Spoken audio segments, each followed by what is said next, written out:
Isang mapagpalang araw po sa ating lahat, lalong-lalo na po sa mga masugid na tagapakinig sa channel na ito. Ako nga pala si Claudio. Alam ko na marami ang makaka-relate sa aking kwento dahil marami sa atin ang kagaya ko na napagbintangan sa isang kasalanan na hindi naman nila ginawa. Nakulong ako at ang kaibigan ko na si Dennis dahil sa isang maling paratang. Kami ang itinuro na pumatay sa kapitbahay ko na isang matandang babae.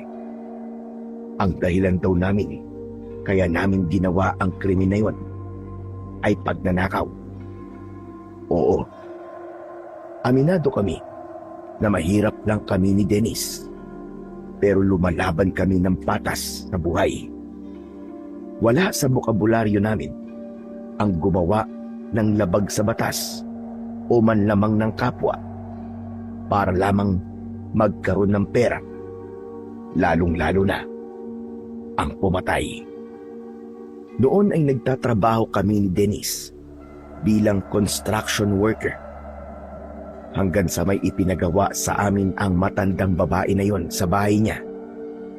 At dahil kami ang madalas nakasama ng matandang babae, ay kami na kagad ang itinurong sospek sa pagnanakaw at pagpatay sa matandang babae na yon.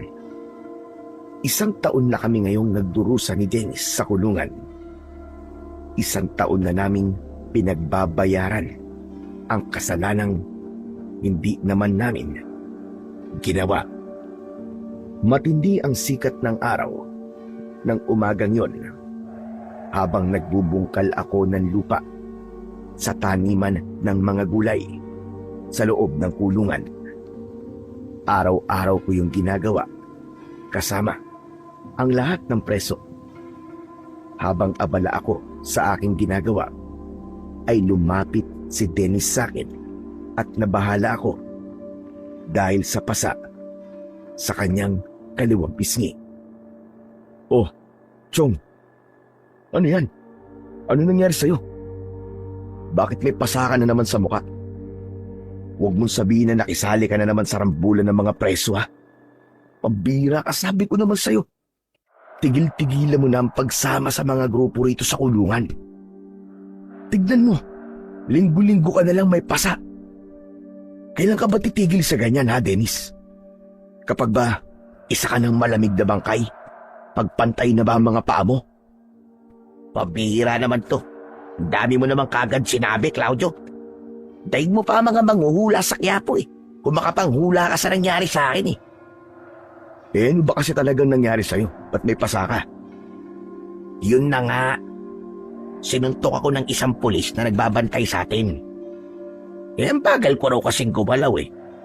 Paano hindi naman babagal ang galaw ko? Isang piraso lang ng pandesal ang pinaalmusal nila sa atin.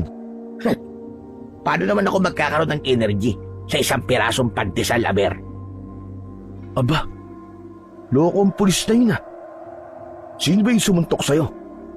Sino pa ba? Di si Garcia. Bakit? Re-resbakan mo ba? Siyempre hindi, no. Mamaya ako papag-initan nun, eh. Inalam ko lang ang pangalan para naman maiwasan ko at hindi mangyari sa akin ang tulad ng nangyari sa'yo. Tatanong-tanong pa taod to. Hindi mo naman pala re-resbakan. Bakit? Sa tingin mo ba kaya kong resbakan ng mga pulis dito? Mas nakatataas sila sa atin dito, eh.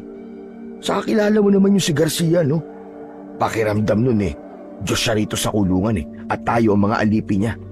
Kumbaga, ginagamit niya ang posisyon niya para magmukha siyang makapangyarihan. Kung bakit ba naman kasi nakulong pa tayo dito, Claudio, Mabubuti naman tayong tao, di ba? Dennis, wala na tayong magagawa. Lahat ng tao, tayo ang tinuturong may gawa sa pagpatay kay Aling Marta. Wisit na yan. Makalabas lang talaga ako rito. Talagang... Ay, oo nga pala. May balita ka na ba kung kailan ulit ang hearing ng kaso natin? Wala pa nga akong balita eh. Malamang, natabunan na yung kaso natin sa dami ng mga bagong kaso na mas importante sa atin. Alam mo naman dito, kapag wala kang pera, hindi uusad ang kaso mo at wala kang magagawa kundi ang maghintay hanggang sa mamatay ka. Anak ng... Ano to? Ibig sabihin habang buhay tayong nakakulong sa kasalanang wala naman tayong kinalaman? Masakit, pero yan ang pwedeng mangyari sa atin, Chong. Kung pwede nga lang buhayin ko si Aling Marta para siya magsabi na hindi tayong pumatay sa kanya gagawin ko Kaya lang, imposible namang mangyari yon. Basta, hindi ako papayag na habang buhay ako nandito.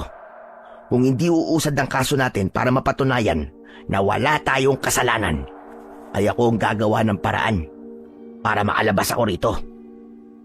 Hoy Dennis, ikaw hindi ko gusto yung iniisip mo Huwag mong sabihin na tatakas ka rito. Tandaan mo, kapag ginawa mo yan at magtagumpay ka man, hindi ka naman mabubuhay ng normal sa labas. Palagi ka na lang magtatago para ka na rin nakakulong kapag ganun. Mas gusto ko pa ang ganung buhay kesa buhay dito sa loob. Wala akong ibang nakikita kundi rehas, mga preso, mga pulis, at yung napakataas na pader na nakapalibot sa atin. Bakit ikaw ba, Chong? Hindi ka ba nagsasawa sa buhay natin dito sa loob ng kulungan?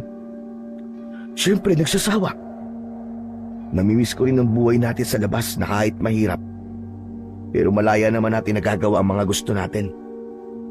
Pero Chong, gusto ko kasi, kung makakalabas man ako rito, ay sa legal na paraan. Hindi yung sa paraan na naiisip mo. Aba, mahirap yan, Chong. Isipin mo kung makatakas ka man dito, habang buhay ka naman magtatago. Tapos kapag nahuli ka ulit, Diyos ko, baka itumba ka na ng tuluyan ng mga pulis at palalabasin nila na nanlaban ka kaya ka nila tinodas. Kaya kung ano man yung nasa isip mo, wag mo nang ituloy. Pagsisisihan mo lang yan, maniwala ka. Hindi na lang nagsalita pa si Dennis at umalis na siya sa tabi ko para balikan ang kanyang ginagawa. Napailing na lang ako dahil sa awa ko para sa aking kaibigan. Bata pa lamang ay magkaibigan na kami ni Dennis. Nung nagkaroon ng malawakan sunog sa aming baryo, ay parehas kaming nawalan ng pamilya. Parehas kaming naging ulila. Simula noon ay tinulungan na namin ang isa't isa. Naging parang tunay na magkapatid na kaming dalawa. Magkasama kami sa lahat ng bagay at kahit sa problema, at hindi namin akalain na maging sa loob ng bilangguan ay magkakasama pa rin kami. Sa aming dalawa ni Dennis, masasabi ko na mas malakas talaga ang loob niya. Siya yung klase ng tao na kayang sumugal sa mga bagay-bagay. Ako naman ay palaging kalkulado ang kilos at desisyon. Hindi ako nagpapadalos-dalos at gusto ko ay nakaplano ang lahat. Talagang nakakalungkot na nakulong kami sa isang kasalanang hindi naman namin ginawa. Pero kumakapit pa rin ako sa paniniwala ko na may dahilan kung bakit yun nangyari sa amin. At kung anuman ang dahilan na yon, ay tanging Diyos na lamang ang nakakaalam. Isang tanghali, habang nasa kantin ako kasama ang lahat ng mga katulad kong preso, oras na kasi ng aming pananghalian. Maayos ang pagkain namin sa araw na yon. Meron kaming pritong galunggong at ginisang gulay. Habang magana akong kumakain, ay umupo sa harapan ko ang kaibigan kong si Dennis. Matapos niyang ilapag ang dala niyang tray na may laman na pagkain. Ayos ang pagkain natin ngayon, no, Chong? Sana, pwede pang bumalik kapag naubos ko na to. Wala akong pakialam sa pagkain. Grabe ka naman. Dapat ngayon nagpapasalamat tayo sa masarapang pagkain natin ngayon eh. Lalo na't hindi palaging ganito rito sa loob. Ikaw naman, parang nung isang araw eh. Hindi ka nagre-reklamo na isang pagdesal lang ang almusal natin ah. Claudio, konting araw na lang ang hinihintay ko at makakalabas na ako sa impyernong lugar na to. Ano? Anong sinabi mo? Totoo ba yan? Ang ibig mo ba sabihin eh, naabsuelto ka na sa kaso? Anak ng pero bakit ikaw lang? Hindi ba dapat eh, ayong dalawa? Hindi. Ang ibig kong sabihin, alam ko na kung paano ako makakatakas dito. Ay, hindi. Tayo pala. Yun ay kung gusto mong sumama sa akin. Chong, sinabi ko na sa'yo, delikado yung binabalak mo na yan. Saka paano ka makakatakas dito, Aber? Ang tataas ng pader dito. Tapos, marami pang bantay. Huwag ka masyado maingay. Baka mamaya niyan may makarinig sa atin Kaya nga, paano ka nga tatakas? Sige nga, sabihin mo nga sa akin. Okay. Kilala mo ba si Rudy? Teka, Rudy. Si Rudy? Yung bang drug lord na nakakulong dito? Oo, siya nga. Alam naman natin na malakas yun dito sa loob, di ba? Oo naman. Siya nga lang ang preso rito na nakakagamit ng cellphone eh. Tapos kahit nakikita siya ng mga pulis, hinahayaan lang siya. Siyempre alam mo na, mapera si Rudy. Kaya kahit mga pulis ay kayang-kaya niyang bayaran. Talagang nakulong lang siya rito kasi matibay ang ebidensya laban sa kanya. Pero ano palang kinalaman ni Rudy sa binabalak mong pagtakas ha? Ganito. Narinig ko kasi si Rudy at si Garcia na nag-uusap sa loob ng banyo. Hindi nila alam na nandun din ako sa loob. Balak ni Rudy na tumakas bukas ng umaga. Hindi ba kada linggo may dumarating na truck na nag-aatid ng mga pagkain? Magpapanggap na pahinante si Rudy sa truck at yun ang gagamitin niyang paraan para makatakas. Ano namang koneksyon nun sa pagtakas na binabalak mo? Bakit? Mag-best friend na ba kayo ni Rudy ngayon? At sinabi niyang isasama ka niya sa gagawin niyang pagtakas, ganun ba? Sira ulo, syempre hindi. Paano ko magiging best friend yun? Iyang kinakausap lang nun dito sa loob yung mga pulis at yung mga presong gaya niya na mayayaman. Paano ka nga makakatakas? Ang dami mo ba kasing paligoy-ligoy Hindi mo na lang ako diretsuin Simple lang. Yung truck na yun din ang gagamitin natin sa pagtakas. Makinig kang mabuti Ganitong gagawin natin. Tetsempuan natin habang walang nagbabantay dun sa truck. Tapos saka tayo sasakay sa likod nun. Kapag nakalabas na rito yung truck at nakalayo na, saka naman tayo bababa. O diba? Nagagamit natin ang plano ni Rudy para makaalis na tayo rito, Chong. Ito na ang pagkakataon natin para maging malaya tayo. Kung hihintayin pa kasi natin na umusad ang kaso natin, malamang dito na tayo mabubulok at mamamatay sa loob. Sandali akong tumahimik para pag-isipan ang mga sinabing yun ni Dennis. Sang-ayon ako sa mga sinabi niya. Posible nga talaga na hindi na umusad ang kaso namin. Posible rin na sa kulungan na kami babawian ng buhay. Pero nangibabaw pa rin sa akin ang takot sa pwedeng mangyari sa amin sa sandaling mahuli kami ng mga pulis. Dennis, pwede bang huwag mo nang ituloy ang binabalak mo? Kinakabahan kasi ako Baka kung anong mangyari sa'yo Sa sinabi mong yan, parang sinabi mo na rin na hindi ka sasama sa akin, tama ba? Oo, Chong. Hindi ako sasama sa'yo. At hindi ka rin tatakas. Gusto ko, kung makakalabas tayo rito, ay sa legal at malinis na paraan. Nakulong na nga tayo rito sa maling paraan Kaya ganun pa rin tayo makakalabas. Saka bakit tayo mo sumama sa akin sa pagtakas Akala ko ba gusto mo na rin makaalis sa impyernong lugar na to? Saka akala ko ba nangako tayo sa isa't isa noon na kung nasaan ang isa ay naroon din ang isa? Kumbaga walang iwanan. Oo nga, pero Wala nang pero-pero. Alam mo, kung puro ka pero at nagdadalawang isip ka, sabihin mo na lang kung di ka talaga sasama sa akin sa pag-alis. Pasabi-sabi ka pa dati na gusto mong umalis dito tapos ngayong may pagkakataon na tayo bigla ka namang matatakot. Ewan ko sa'yo. wala akong sinabing ayokong umalis dito. Alam ng Diyos kung gaano ko gustong makalabas dito. Pero hindi sa paraang naiisip mo, Chong. May iba pang paraan. May tamang paraan.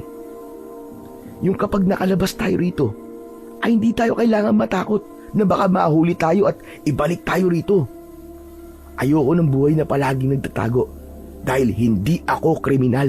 Ikaw rin, hindi ka kriminal. Ganun mo ba gusto mabuhay, ha? Hanggang sa mamatay ka? Hindi na, Chong. Buo na ang desisyon ko. Kung ayaw mo sumama sa akin, bahala ka sa buhay mo. Pero wag mo akong sisisihin kung dito ka na mamamatay, ha? Mas gugustuhin ko pang mamatay sa labas kesa dito. Ang gusto ko lang ay wag mong sasabihin sa kahit na sino ang plano ko, dahil kapag tinabla mo ko, yun na din ang magiging dahilan ng pagkasira ng pagiging magkaibigan natin. Tandaan mo yan, Chong. Sa sinabing yun ni Dennis, ay umurong na ang dila ko. Wala na akong maisip na sasabihin sa kanya. Naramdaman ko na determinado na talaga siyang tumakas at kahit na anong sabihin ko pa sa kanya, ay hindi ko na siya mapipigilan. Aaminin ko na natakot ako para kay Dennis, lalo na't napakadelikado ng gagawin niya. Maraming pwedeng mangyari sa kanya. Pwede siyang mahuli ulit kung sakaling makatakas siya. O hindi naman kaya ay pwede ring mahuli siya bago pa man siya makalabas ng bilangguan na kinaroroonan namin. At kapag nangyari yun, ay paniguradong mabibigyan siya ng mabigat na parusa o pwede rin na ikamatay niya. Kinagabihan ay hindi ko magawang makatulog. Iniisip ko pa rin kasi ang planong pagtakas na gagawin ni Dennis. Ang totoo, ilang beses akong natukso na sabihin na sa mga bantay na pulis ang planong yun ng kaibigan ko.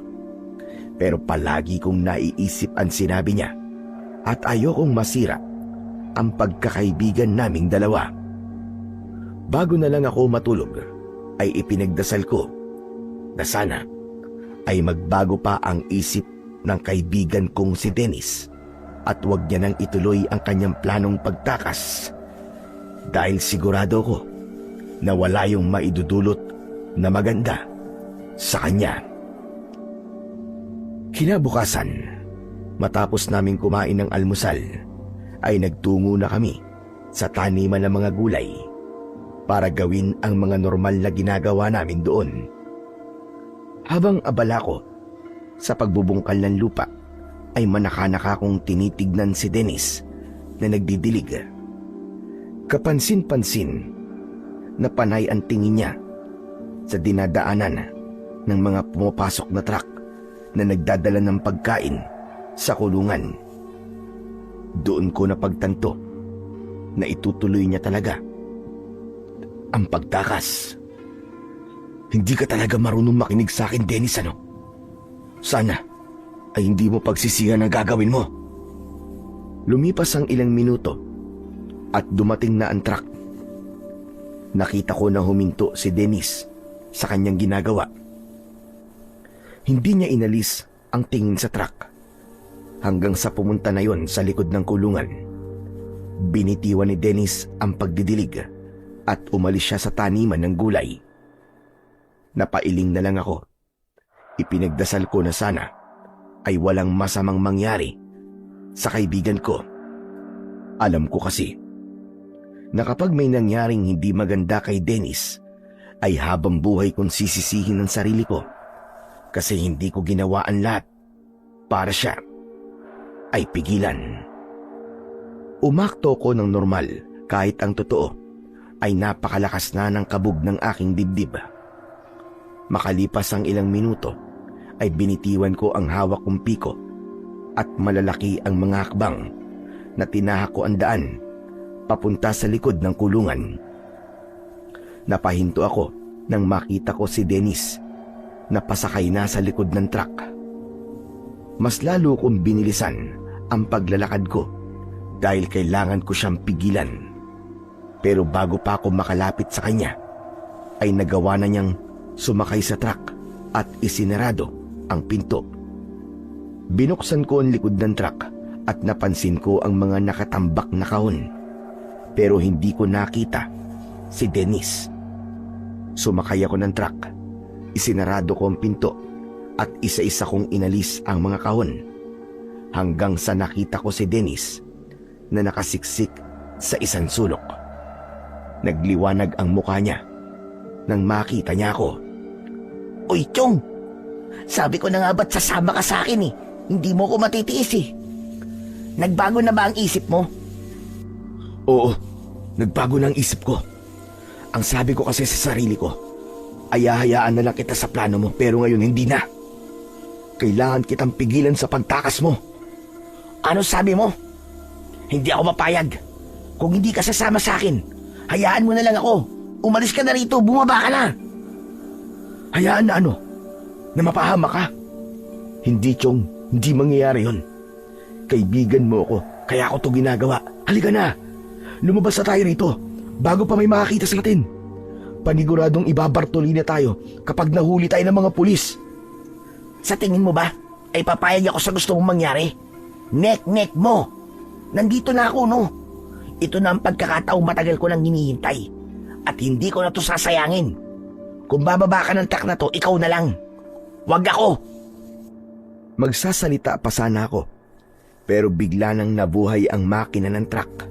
Kinabahan ako kasi alam ko na bago makalabas ng kulungan ng truck na yon, ay chinecheck pa yun ng mga bantay sa gate at hindi malabong makita kami roon ni Dennis. At kapag nangyari yon, ay hindi ko na alam ang pwede nilang gawin sa kaibigan ko. Hinablot ko ang kamay ni Dennis at pilit ko siyang hinila. Tara na, Chog, bumaba na tayo. Sigurado ako na kung susunod ka sa akin, ay pasasalamatan mo ko. Sinabi lang ayoko eh. Bumaba ka lang mag-isa, kulit mo naman eh. Ikaw ang makulit at tigas ang ulo mo. Tara na! Pinilit ko pa rin hilahin si Dennis, pero ayaw niya talagang tumayo hanggang sa umandar na ang truck. Nawalan ako ng balanse at natumba ko sa mga kahon. Nataranta ko kasi alam ko na ilang sandali na lang ay makakarating na kami sa gate at ichicheck na ng mga bantay doon ang likod ng truck. Bumaba na tayo bago pa tayo makarating sa gate. Ichicheck nila tong truck at makikita nila tayo rito. Kaya nga magtago ka na kasi. Kung hindi, ay makikita ka talaga ng mga bantay. Nang huminto ang truck, ay alam ko na nasa gate na kami. Dahil sa kagustuhan kong wag makita ng mga bantay, ay nagtago na nga ako sa ilalim ng mga kahon. Ganon din ang ginawa ni Dennis. Napapikit ako at nagdasal na sana ay wag kaming maparusahan ng matindi sa sandaling mahuli kami ni Dennis. Hindi nagtagal ay muling umandar ang truck. Narinig namin mula sa unahan ang malakas na pagtawa ni Rudy. Sinabi niya na napakadali daw maloko ng mga bantay sa loob dahil hindi siya nakilala ng mga yon. Nalaman din namin kay Rudy na napakiusapan pala niya ang bantay na wag nang i-check ang likod ng truck dahil nagmamadali sila. Wala sa plano ko ang tumakas sa kulungan dahil naniniwala ako na hindi kami pababayaan ng Panginoong Diyos at siya ang gagawa ng paraan para makalabas kami roon ni Dennis sa malinis na paraan. Pero wala na akong magagawa dahil nakalabas na kami ng kulungan. Umasa na lang ako na walang masamang mangyari sa amin ni Dennis ng dahil sa pagtakas na ginawa namin. Hindi ko na alam kung gaano kami katagal na bumabiyahe. Basta ang alam ko ay nakatulog ako habang nakatago sa ilalim ng mga kahon. Nang magising ako, ay hindi ako makahinga ng maayos dahil sa mga kahon na nasa ibabaw ko. Ramdam na ramdam ko na umaandar pa rin ang truck. Tumayo ako at nakita ko si Dennis na nakaupo malapit sa pinto sa likod ng truck. Ngumisi siya nang lumapit ako sa kanya. Tignan mo na tong ginawa mo. Nang dahil sa pagmamatigas mo, ay napasama patuloy ako sa pagtakas mo. Siraulo ka. Alam mo ikaw, kapag may nangyaring masama sa akin, ikaw ang sisisihin ko hanggang sa kabilang buhay. Sus! Ang galing mo ring umarte, no? Halata naman na gusto mo talaga sumama sa akin eh. Pero acting na acting ka na ayaw mo. Tama na yung acting mo, Chong. Tapos na ang palabas. Nakalabas na nga tayo ng kulungan eh. Tumigil ka nga dyan. Nagkagawa mo pa magbiro. Tsaka wala talaga akong balak na tumakas, no?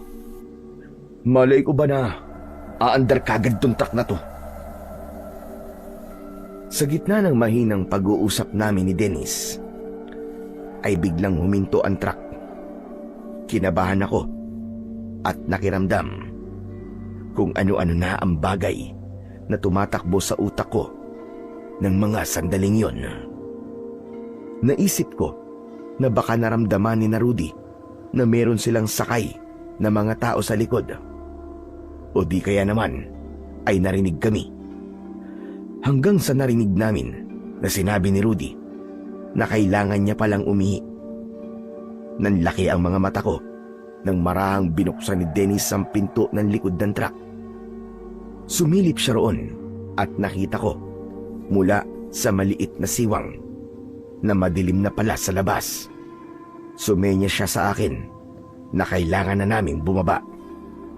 Kahit hindi pa ako nakakapagdesisyon, ay nauna nang bumaba si Dennis na para bang wala siyang balak na bigyan ako ng pagkakataon na mag-isip kung susunod ba ako sa kanya o hindi. Wala akong plano na magkahiwalay kami ng kaibigan ko. Kaya naman, kahit hindi ako sigurado sa kung ano ang dapat kong gawin, ay bumaba na rin ako ng truck. Matapos isarado ni Dennis ang pinto, ay tahimik kaming tumakbo papunta sa talayban na nasa gilid ng kalsada para doon magtago. Hindi nagtagal ay umandar na ang truck at nang nakalayo na yon ay biglang tumayo si Dennis. Itinaas niya ang mga kamay niya at malakas siyang sumigaw. Yes! Salamat, Lord! Sa wakas, nakalaya na rin ako! Chong, malaya na tayo! Hindi na tayo magtitiis sa mainit at masikip na impyernong kulungan na yon! Hoy! Tumahimik ka nga! Baka mamaya niyan may makarinig sa'yo eh! Pambihira ka! Sino naman makakarinig sa atin dito? Tumayo ka dyan at tignan mo ang paligid natin! Sinunod ko ang sinabi ni Dennis. Tumayo ako at iginala ko ang aking mga mata. Tama naman siya. Wala talagang makakarinig sa amin na ibang tao dahil kahit isang bahay ay wala akong nakita. Oo nga no. Tama ka. Wala ngang kahit isang bahay dito. Aba, mukhang napakalayo na natin sa kulungan ah. Hindi lang muka, kundi talagang malayong malayo na. Nagtagumpay na ang plano natin, Chong. Malayang malaya na tayo. We're free! We're free! Gumana talaga ang plano natin, Chong. Ang galing! Sira ulo. Plano mo lang. Naghamay lang ako. Alam mo mabuti pa. Bumalik na tayo sa kulungan eh. Siguro naman papatawarin nila tayo kung susuko tayo ng kusa eh. Baka hindi nila tayo masyadong pahirapan sa parusang ibibigay nila sa atin. Kung ganun ang gagawin natin, Chong, tara na. Hoy.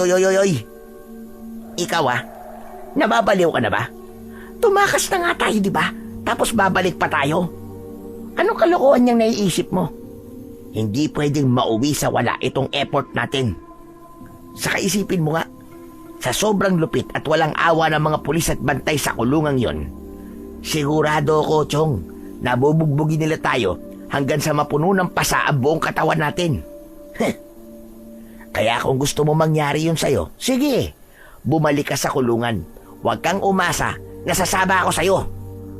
Pagpapakamatay ang gagawin mong yan, Chong. Pinag-isipan kong mabuti ang sinabi ni Dennis. May punto naman siya. May ilang preso na kasi ang sinubukan tumakas sa kulungan na yon. Nakita ko ang ginawa ng mga pulis sa mga presong tumakas at nahuli. Binugbog ng gusto bago ikulong sa Bartolina. May isa pa ngang pinawian ng buhay sa loob ng Bartolina dahil bukod sa kinulata ng gusto ay hindi pa pinakain ng ilang araw.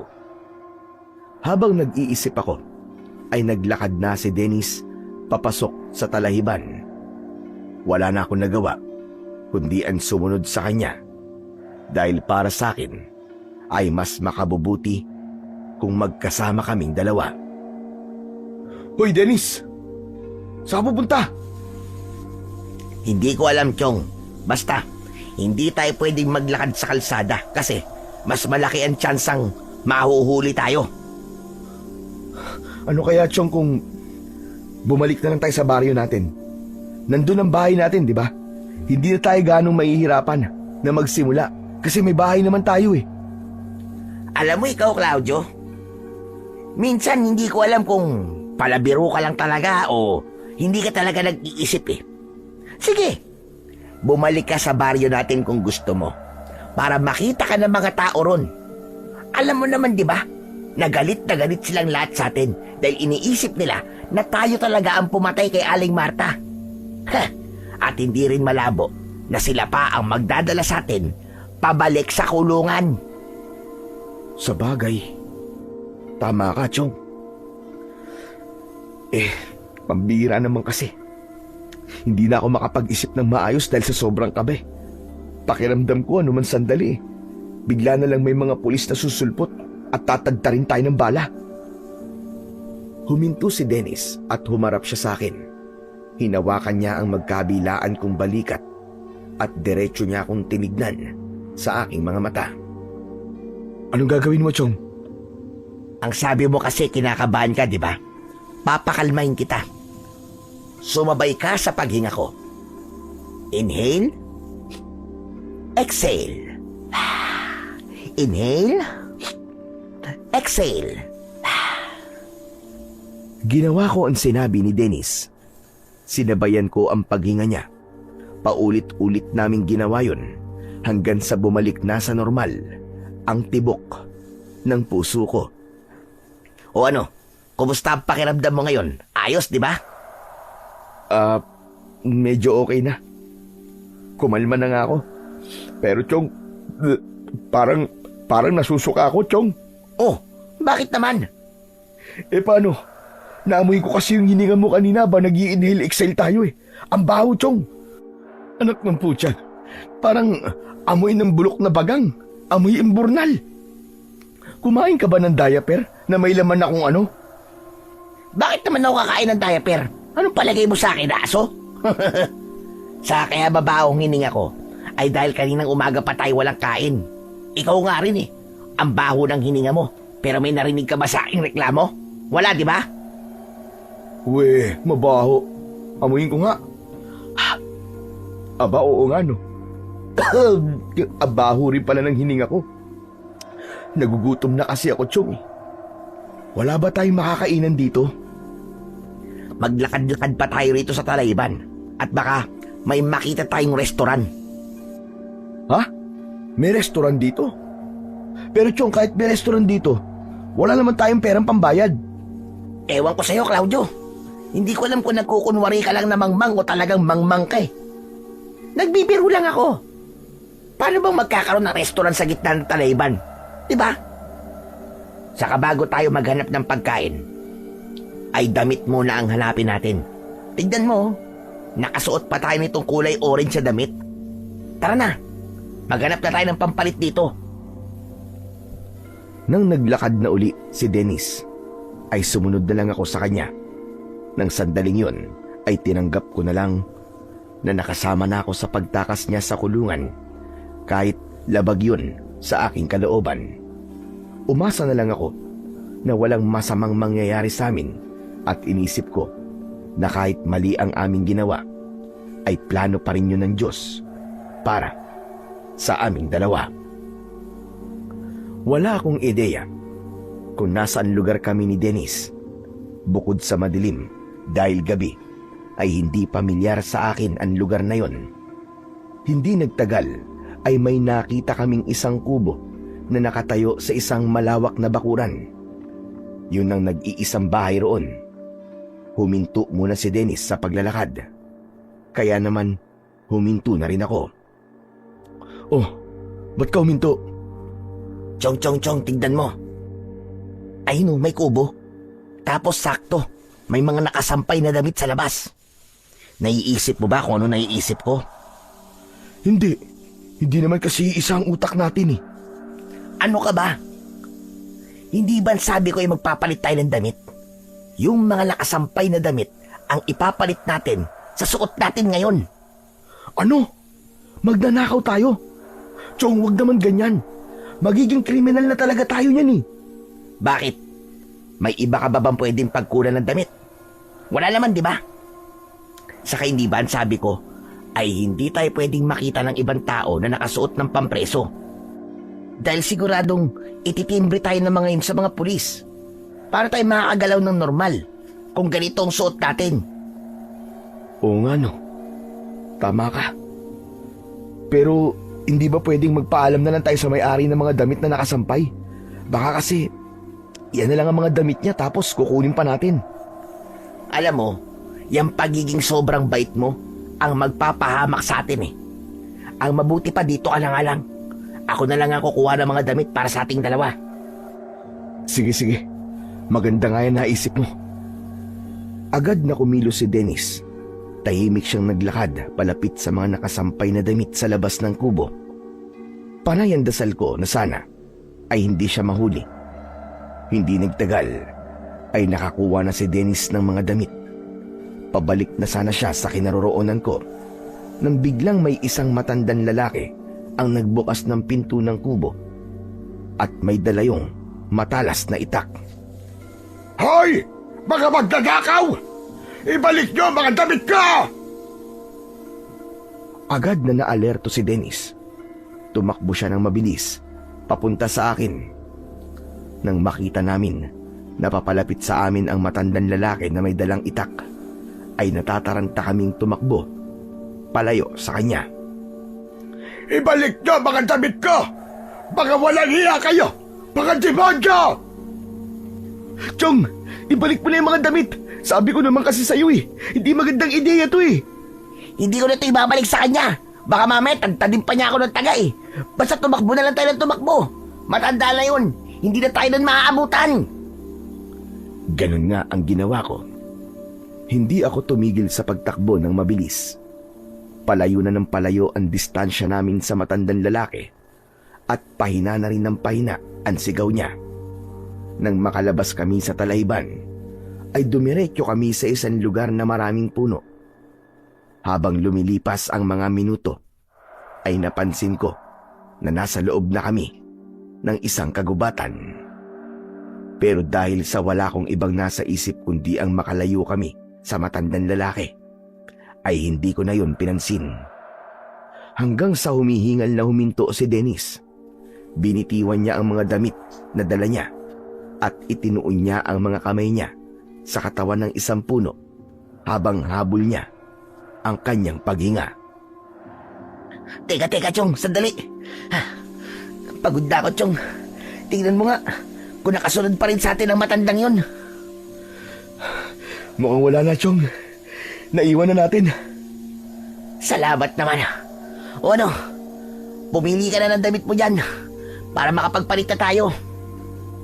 Kinuha ko ang isang pulang t-shirt at pantalon na may manipis na tela Habang ang natira naman kay Dennis ay isang lumang polo na may mahabang manggas at shorts.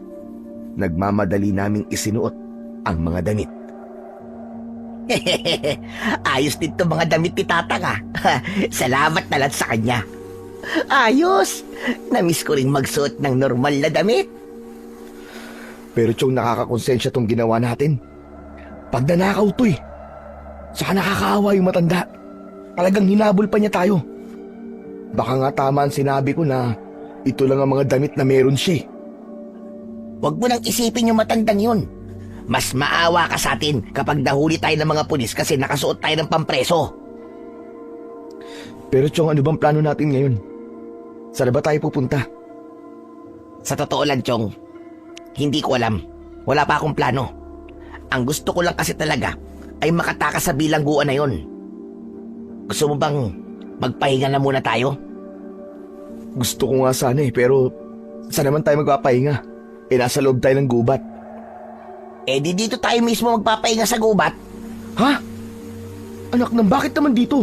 Baka mamaya lapain tayo dito ng kung ano mabangis na hayop habang natutulog tayo eh. Ikaw puro ka talaga kanigahan eh. Parehas na tayong pagod, Chong. Hindi tayo nakapagpahinga ng maayos sa truck. Tapos hinabol pa tayo ng matandang may itak. Kung may lakas ka pa para maghanap ng ibang magandang lugar na pagpapahingaan mo, gawin mo, hindi kita pipigilan. Pero ako, dito na lang ako magpapahinga kasi pagod na ang katawang lupa ko. Magsasalita pa sana ako, pero bigla na lang humiga si Dennis sa ilalim ng puno na para bang wala siyang pakialam kahit malamig ang lupa na kanyang hinihigaan. Habang ako naman ay natatakot na iginala ang paningin sa paligid.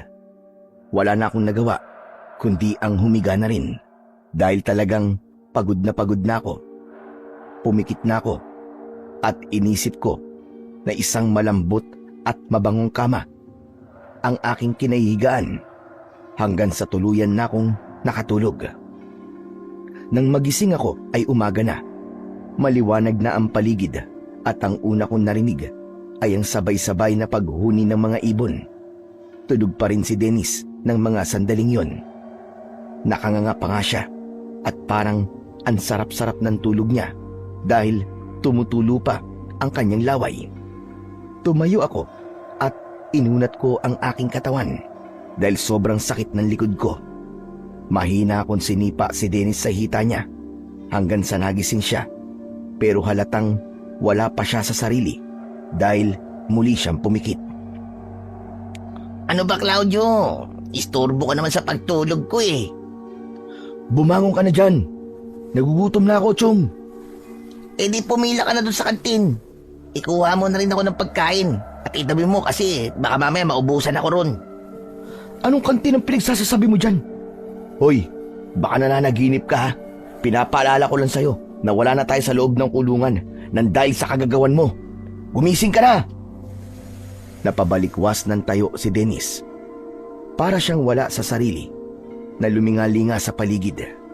Maya-maya ay natawa siya ng malakas na para bang nasisiraan na siya ng ulo.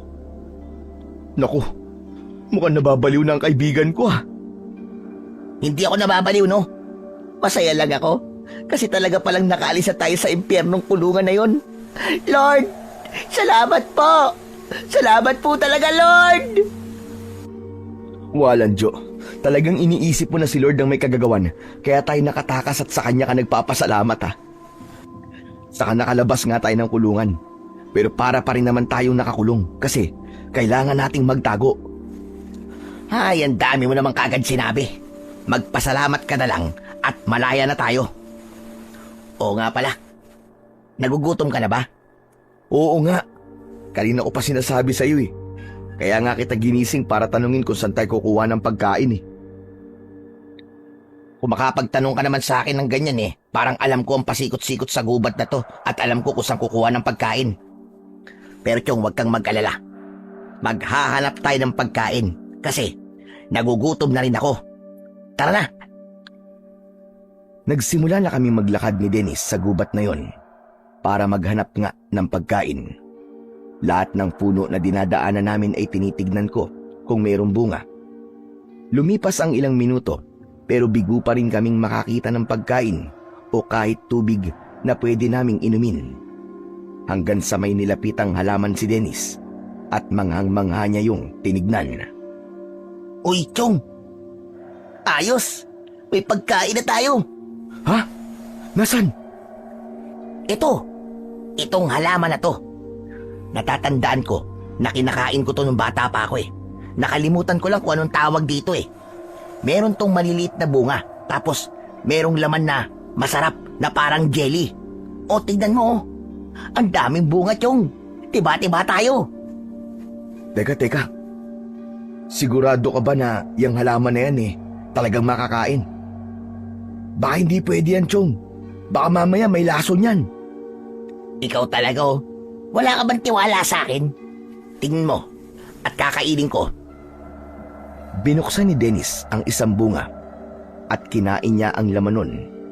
Napangiwi ako dahil sa pag-asim ng mukha ni Dennis ay nahinuha ko na hindi yun masarap. Anak ng putya, ang pait. Pero pwede na to, kesa naman walang laman ng tiyan ko. O sige na, kumuha ka na rin. Ayoko, Chong. Okay lang ako. Maghahanap na lang ako ng siguradong kinakain talaga. Bahala ka. Ikaw naman na magugutom at hindi ako eh. Arte nito. Hinayaan ko lang na kumain ng kumain si Dennis ng mga bunga na yon. Luminga ako sa paligid at natigilan ako nang may naamoy ako na parang nag-iihaw ng karne. Suminghot-singhot ako sa hangin upang masiguro ko na tama ang aking naamoy, at nang masiguro ko na totoo ngang may naaamoy akong inihaw na karne, ay masaya akong tumingin kay Dennis. Dennis, naaamoy mo ba yun? Oo, yung utot ko. Napautot kasi ako eh. Sorry kung naamoy mo. Ang baho, no? Hindi yung pinasabog mong tinutukoy ko, kundi yung amoy ng iniihaw na karne. Amoyin mo, bilis! Aba? Oo nga, no? Sa kaya nang gagaling yun? Hindi ko alam eh. Pero hanapin natin. Baka merong ibang tao rito. Baka pwede tayong makahingi ng matinong pagkain sa kanya. Tara! Habang hinahanap namin ni Dennis kung saan nanggagaling yung amoy ng inihaw na karne, ay panay pa rin ang kain niya sa mga bunga na kinuha niya. Hindi nagtagal ay may nakita kaming usok sa hindi kalayuan. Nagmamadali naming pinuntahan yon at hindi kami makapaniwala nang may nakita kaming iniihaw na manok. Ang nakapagtataka nga lang ay walang ibang tao ang naroon. Nagmamadaling lumapit si Dennis sa inihaw na manok. Kukunin na sana niya yon, pero mabilis ko siyang pinigilan. Uy, teka! Anong gagawin mo? Bakit kukunin mo kaagad yung inihaw na manok? Pambihira ka, oo. Nagugutom na ako eh. Kulang pa sa akin yung kinain kong mga bunga. Saka hindi naman nakakabusog ang mga yun, ano? Ang pait pa nga eh. Tinitiis ko lang kasi gutom ako. Ano ka ba? Hindi natin pwede basta pakialaman at kainin ang manok na yan. Hintayin natin yung may-ari niyan, tapos saka tayo manghihingi sa kanya. Hihintayin pa? Gutom na nga tayo. Hoy! Sino kayo? Mga magdadakaw! Nagulat kami ni Dennis nang mula sa kung saan ay may narinig kaming boses ng isang matandang babae. Nanlaki ang mga mata ko nang makita ko na may matandangang babae ang humahangos na papalapit sa amin at meron siyang dalang sibat. Huminto ang matanda ng ilang dipaan layo sa amin. Nakaumang sa amin ang dulo ng kanyang sibat. Lola, sa inyo po ba ang inihaw na manok na to? Oo, akin na yan. Iniwan ko lang yan kasi umihi lang ako. Lola, baka pwede naman pong makahingi po kami kahit konti lang. Gutom na po kasi kami. Kanina, mukhang nanakawin nyo na yan tapos kayo na bigla kayo maghihingi.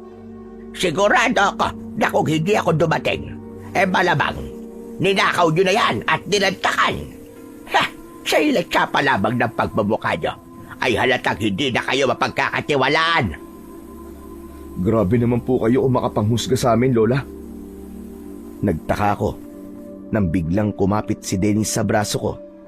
Nang tumingin ako sa kanya, ay nagimbal ako dahil bumubula ang bibig niya Nakatirik ang mga mata ni Dennis na para bang nagdidiliryo siya.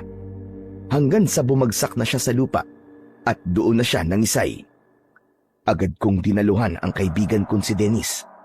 Nataranta na ako ng mga sandaling yon at hindi ko na alam kung ano ang gagawin ko. Ano ba yan? Ano nangyayari sa kasama mo? At para siyang asong nauulol. Bumubula ang bibig. Lola, mukhang nalason po siya doon sa bunga na kinain niya. Sabi ko naman kasi sa'yo, Chong, huwag kang kain ng kung ano-ano eh. Lola, tulungan niyo po kami. Baka mamatay po tong kaibigan ko. O sige, buhatin mo kaibigan mo. At sumunod ka sa akin. Ha? Saan niyo po kami dadalhin? Hindi ba sabi mo itulungan ko kayo? Sumunod ka na lang sa akin. Bilisan mo! Kinuha muna ng matandang babae ang inihaw na manok. Saka siya naglakad palayo. Binuhat ko si Dennis. Napangiwi pa nga ako dahil mabigat pala siya. Habang sinusundan ko ang matandang babae, ay panay ang dasal ko na sana ay hindi mamatay ang kaibigan ko. Siya na lang kasi ang matatawag ko na pamilya ko at napakarami na naming pinagdaanan ng magkasama para mamatay lang siya dahil sa pagkain niya ng mga nakakalason na bunga. Nagulat ako nang nakarating kami sa isang maliit na baryo sa gitna ng gubat. Hindi ko kasi inakala na meron dong maliit na pamayanan. Lahat ng bahay na naroon ay gawa sa pawid at anahaw. Kapansin-pansin ang pagtuon ng tingin sa akin ng mga tao. Malalalim ang tingin nila at hindi ko maintindihan kung galit ba sila sa akin. Pero hindi ko sila pinansin dahil mas nasa isip ko ang kaligtasan ng kaibigan ko. Lola, teka po, malayo pa po ba tayo? Nangangalay na po kasi ako eh. Ang bigat kasi nitong kaibigan ko eh. Hindi ko nakasalanan kung mabigat niya kaibigan mo. Kung gusto mo pa siya mabuhay ay sumunod ka na lang sa akin. Huwag kang mag-alala dahil malapit na tayo. Konting tiis na lang. Makalipas ang ilang sandali, ay pumasok ang matandang babae sa isang kubo. Dumiretso siya sa lutuan at agad siyang nagpaapoy. Ibinaba ko si Dennis sa papag. Nakatirik pa rin ang mga mata niya habang bumubula pa rin ang bibig. Nagsalang ng kalderong may tubig ang matandang babae. Lumabas siya sandali at pagbalik niya ay meron siyang dalang mga dahon. Pinakuluan niya ang mga dahon at makalipas ang ilang sandali ay hinango rin niya ang mga yon. Inilagay niya ang mga dahon sa isang puting tela at saka siya lumapit sa amin. Halika rito. Ibuka mo ang bibig ng kaibigan mo. Ho? Bakit po, Lola? Ano pong gagawin niyo sa kaibigan ko? Huwag ka nang maraming tanong. Basta gawin mo na lang at sinasabi ko sa'yo. Bilisan mo na. Opo. Ito na nga po't susunod na. Ibinuka ko ang bibig ni Dennis gamit ang mga kamay ko. Medyo nandiri pa nga ako kasi nahawakan ko ang lumalabas na bula sa bibig niya na malagkit. Itinapat ng matandang babae ang tela sa bunganga ni Dennis at sa kanya yon piniga. Pumasok sa bibig ni Dennis ang katas mula sa dahon. Pinasarado ng matanda ang bibig ni Dennis at makalipas lamang ang ilang segundo ay sumuka na siya. Isinuka niya ang lahat ng bunga na kinain niya kanina. Pinaupo ko si Dennis para makasuka siya ng maayos. Nang matapos na siya, ay pulang-pula ang mga mata niya at maging ang kanyang muka. Kulang na lang ay magtatatalon ako sa labis na tuwa. Kanina kasi ay parang mamamatay na ang kaibigan ko. Salamat sa Diyos at mukhang ayos ka na, Chong. Talagang sa Diyos ka nagpasalamat. Gayong ako naman ang gumamot sa kaibigan mo. Ay, oo nga pala, Lola. Maraming salamat din po sa inyo, ha. Hulog po kayo ng langit sa amin. Pero, ano po ba yung ginawa nyo? Huwag mo nang tanungin at hindi mo rin mauunawaan. Ang importante ay ligtas na ang kaibigan mo ngayon. Salamat po talaga sa tulong nyo, Lola. Pero, Lola, May pakiusap po ako eh. Pwede po bang lubos-lubusin niyo na po ang pagtulong sa amin? Nagugutom pa po kasi kami. Baka po pwedeng makikain na rin kami dito. Walang problema. Mukha naman kayo mapagkakatiwalaan. Teka lang, magsasaing lang ako at maghintay kayo riyan. Ako nga pala si Juanita. Pero, pwede nyo rin akong tawagin na Lola Juanita kung gusto nyo. Ako naman po si Claudio. At ito naman po ang kaibigan ko na si Dennis. Ala, sige. Babaya na tayo magkwentuhan. At magsasaing lang ako. Diyan muna kayo. Bumalik na si Lola Juanita sa harap ng kanyang lutuan, habang ako naman ay hindi makapaniwalang humarap kay Dennis. Ono, Chong? Kumusta na ang pakiramdam mo? Medyo masakit pa ang tiyan ko. Saka medyo nahihilo ko. Ikaw naman kasi, kasalanan mo. Kinain-kain mo pa yung bunga na nakita mo kanina sa gubat. Pasalamat ka. At nakilala natin si Lola Juanita dahil kung hindi, kwento ka na lang sana ngayon. Tigok ka na. Malay ko ba nalason yung pesting bunga na yun? Kamukhang kamukha kasi yun ang kinakain ko nung bata pa ako eh. Saka gutom na talaga ako.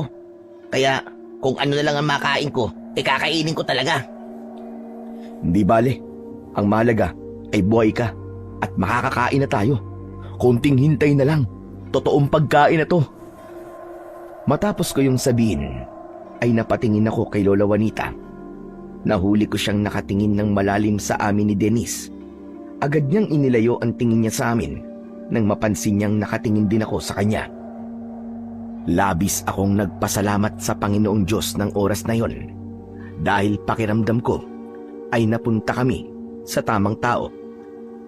Kahit medyo masungit si Lola Juanita, ay alam ko na mabuti siya dahil kung hindi, ay hindi naman niya kami tutulungan. Nang maluto na ang sinaing, ay kumain na kaming tatlo. Sunod-sunod ang subo namin ni Dennis na para bang mauubusan kami. Hindi na rin namin napansin si Lola Juanita dahil ang tanging nasa isip namin ng mga sandaling yon ay ang maibsan ang aming gutom. Magdahan-dahan kayo sa pagkain at baka mabulunan kayo niyan. Uminom din kayo ng tubig. Sorry po, Lola. Talagang gutom na po kami. Saan ba kasi kayo naggaling? At parang 1 taon kayong hindi kumain. Tumakas po kami. Ano? Tumakas? Saan kayo tumakas? Kanino? Ang ibig po sabihin ni Claudio, tumakas po kami sa malupit naming amo. Opo. Tama po ang sinabi ni Dennis. Ganun nga po. Bakit naman kayo tumakas sa amo ninyo? Mangyaring, kasi, masama po ang ugali niya. Tama. Nagtrabaho po kami ron sa taniman ng mais. Tapos, doon po kami nakatira sa mismong taniman. Hindi niya po kami pinapakain, tapos hindi rin pinapasahod. Kaya tumakas na lang po kami. Hindi po namin alam kung saan kami pupunta hanggang sa nakarating na po kami sa gubat na to. Nakakaawa naman pala kayo kung ganon. Abay, nasan ba ang pamilya nyo?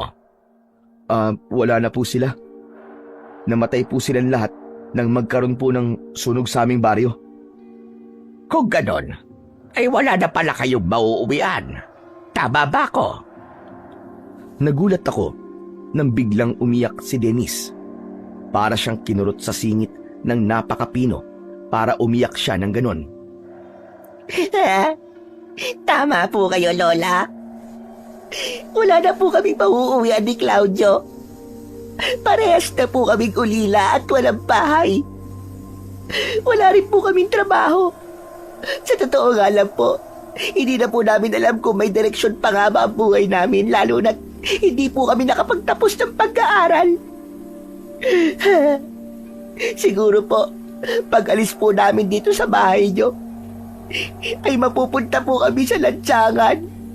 Mamamalimos po kami doon at kapag wala po kami na palimos, mapipilitan po kami gumawa ng mali, gaya ng pagnanakaw. Nako. Wag naman sanang umabot sa ganon. Alam nyo, kung wala pala kayo mapupuntahan talaga, ay pwede naman kayo dumito na lamang sa bahay ko. Wala naman akong kasama rito, kaya walang magiging problema. Po, talaga po. Okay lang po sa inyo. Nandito muna kami ni Claudio. Ano pa nga bang magagawa ko? Dinramahan mo na ako. Kung hindi ko naman kayo tutunugan, ay ako ang lalabas na masama. Naku, Lola Juanita, maraming salamat po talaga. Talagang napakabait niyo po. Hulog talaga kayo ng langit sa amin. Sana po ay humaba pa ang buhay niyo hanggang 1,000 years old. Salamat po. Yumuko ako at para hindi makita ni Lola Juanita na natatawa ko sa ginawa ni Dennis. Napagtanto ko kasi na nagpaawa si Dennis kay Lola Juanita para patuloyin niya kami sa bahay na yon kahit pansamantala lang. Natuwa rin ako dahil gumana ang plano ni Dennis. Mabuti na rin yon kesa nasa labas kami at hindi namin alam kung saan kami pupunta at kung paano kami kakain. Kinagabihan, oras na ng pagtulog. Nakahiga na si Lola Juanita sa papag, habang kami naman ni Dennis ay nakahiga sa sahig na kawayan. May latag kaming banig at tig-isa kami ng unan. Hindi ako makatulog dahil sa namamahay ako. Hanggang sa nagdesisyon akong lumabas, pagdating ko sa labas ay yumakap sa akin ang malamig na hangin. Nagulat ako nang may kamay na humawak sa balikat ko mula sa aking likod. Paglingon ko ay nakita ko si Dennis. Anak ng putya, nakakagulat ka naman, Chong. Muntik na akong atakihin sa puso sa'yo, ah. Ang OA mo naman. Wala ka naman sakit sa puso, ah. O ano, hindi ka rin ba makatulog? Oo, namamahay siguro ako. Ako nga rin eh. Pero, Chong, kumusta yung acting ko kanina? Ayos ba? Ayos na ayos. Biruin mo. Naniwala si Lola Juanita sa lahat ng sinabi mo. At sa sobrang awa niya, siya na mismo nagsabi na dito muna tayo tumira sa bahay niya. Pero Chong, hindi ba mali ang ginawa mo? Tinulungan na nga tayo ni Lola Juanita tapos niloloko pa natin siya. Sige nga, sa tingin mo ba, kapag sinabi mo sa kanya na tumakas tayo sa kulungan ay tutulungan niya tayo? Malamang, isusumbong pa niya tayo sa mga pulis. Alam mo, kapag yung konsensya mo ang palagi mong pinapairal, ay hindi ka mabubuhay ng matagal dito sa mundo. Yan ang tatandaan mo. Sa bagay, tama ka naman. Saka, wala na rin naman tayong mapupuntahan eh. Maswerte na rin tayo dahil nakilala natin si Lola Juanita. Aba, mukhang sa sinabi mo ay parang tanggap mo nang tumakas ka sa kulungan, ah. Hindi, Chong. Napag-isip-isip ko kasi na baka ito talaga ang gustong mangyari ng Panginoon sa atin. Baka merong magandang dahilan kung bakit niya hinayaan na makatakas tayo at mapunta tayo sa baryong to. Saka, tama ka rin naman na wala tayong kasalanan, kaya hindi dapat tayo nakakulong dun. Pero sana, malinis pa rin ang pangalan natin balang araw. Sana, dumating pa ang panahon na hindi na natin kailangan magtago sa labas. Mangyayari yan, Chong. Sigurado ko.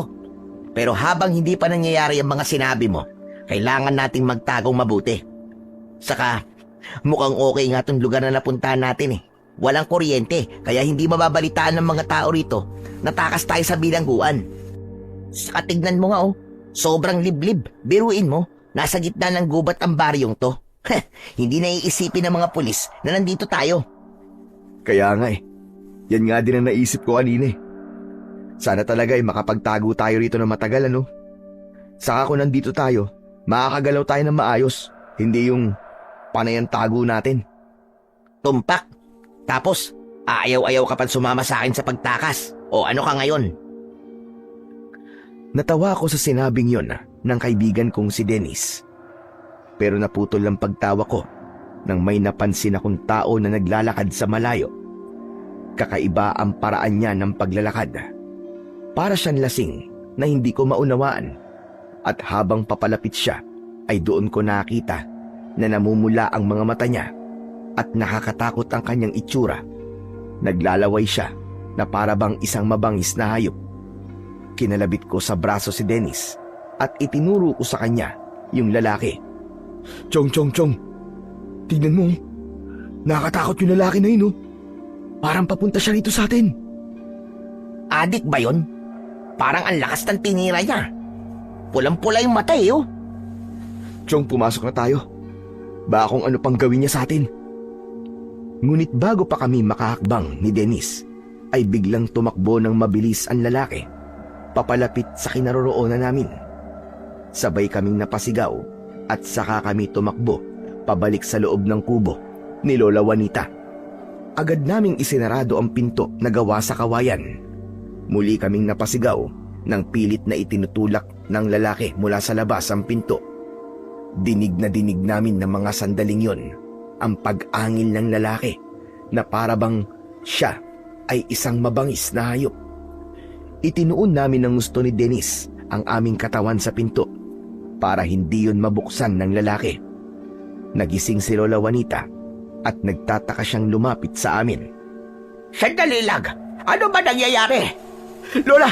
May nakakatakot po na lalaki sa labas! Gusto po niyang pumasok! Ngunit hindi man lang nagpakita ng pagkabahala si Lola Juanita. Bagkus ay malakas siyang sumigaw. Kung sino ka man gustong pumasok sa aking pamamahay, ay umalis ka na! Hindi kita hayaang pumasok dito! Hindi mo maaaring saktan ang mga taong nakita mo dahil sila ay mga bisita ko! Matapos siyang isigaw ni Lola Juanita, ay tumigil bigla ang lalaki sa pagtulak sa pinto hanggang sa narinig namin ang yabag ng mga paa niya na papalayo. Nangihina akong napaupo sa sahig. Malinaw kasi na may hindi magandang gagawin sa amin ni Dennis yung nakakatakot na lalaki. Lola, sino po ba yung lalaki na yun? Bakit ganun po ang itsura niya? Para siyang halimaw. Nako, hindi ko kilala ang tinutukoy mo dahil wala naman akong kilalang taga rito na may nakakatakot na itsura. Malamang ay dayo lang ang lalaking yun. Pero wag na kayo mag-alala. Bumalik na kayo sa pagtulog ninyo. At sa susunod ay wag na kayo lalabas na ganitong oras. Lola, paano po kung bumalik po yung lalaki na yun? Sa tingin ko ay hindi na siya babalik. Sige na. Bumalik na kayo sa higaan nyo at matulog na kayo. Bumalik na si Lola Juanita sa higaan niya at ganon din kami ni Dennis. Hindi na kami nagsalita pero ramdam ko na gaya ko ay natatakot din si Dennis. Ganon pa man ay nagpasalamat pa rin ako sa Panginoong Diyos dahil walang nasaktan sa amin ng kaibigan ko. Pero sigurado ko na habang nabubuhay ako, maaalala ko ang pangyayaring yon dahil yun ang unang beses na nakakita ko ng taong may ganong itsura na para bang isang halimaw. Sa mga sumunod na araw ay naging normal naman ang pamumuhay namin ni Dennis sa baryo na nasa gitna ng kagubatan. Tumutulong kami kay Lola Juanita sa mga gawaing bahay para hindi kami maging pabigat sa kanya. Saka yun lang naman ang paraan na kaya naming gawin para makabawi sa kanyang kabutihan na ginawa sa amin. Sinubukan din namin ni Dennis na makihalubilo sa mga tao roon. Pero lalapit pa lang kami sa kanila ay lumalayo na sila. Palagi silang nakatingin sa amin ng pailalim na para bang may personal silang galit sa amin. Tinanong ko si Lola Juanita tungkol sa bagay na yon at ang naging sagot niya ay hindi sanay ang mga tao sa baryong yon na makakita ng ibang tao. Yun daw marahil ang dahilan kung bakit ilag ang mga tao sa amin ni Dennis. Hanggang isang umaga, magkatulong kami ni Dennis sa paghuhugas ng pinagkainan namin kaninang almusal, habang si Lola Juanita naman ay nagwawalis sa labas. Nagkatinginan kami ni Dennis nang marinig naming tinatawag kami ni Lola Juanita. Iniwanan muna namin ang aming ginagawa at lumabas kaming dalawa. Naabutan namin si Lola Juanita na may kausap na isang lalaki na balbasarado Matangkad siya at medyo malaki ang pangangatawan. Lumapit kami kay Lola Juanita. Medyo kinakabahan ako sa lalaking naroon dahil napakaseryoso ng mukha niya at kung tignan niya kami ni Dennis ay para bang meron kaming malaking kasalanan sa kanya. Oo nga pala. Redentor, sina Claudio at Dennis, yung naikwento ko sa'yo kahapon. Claudio, Dennis, siya si Redentor. Siya ang namumuno dito sa aming baryo. Akala ko pulis na. Ano sabi mo, Dennis? Wala po. At sabi ko po ay para po siyang pulis dahil po sa tindig niya.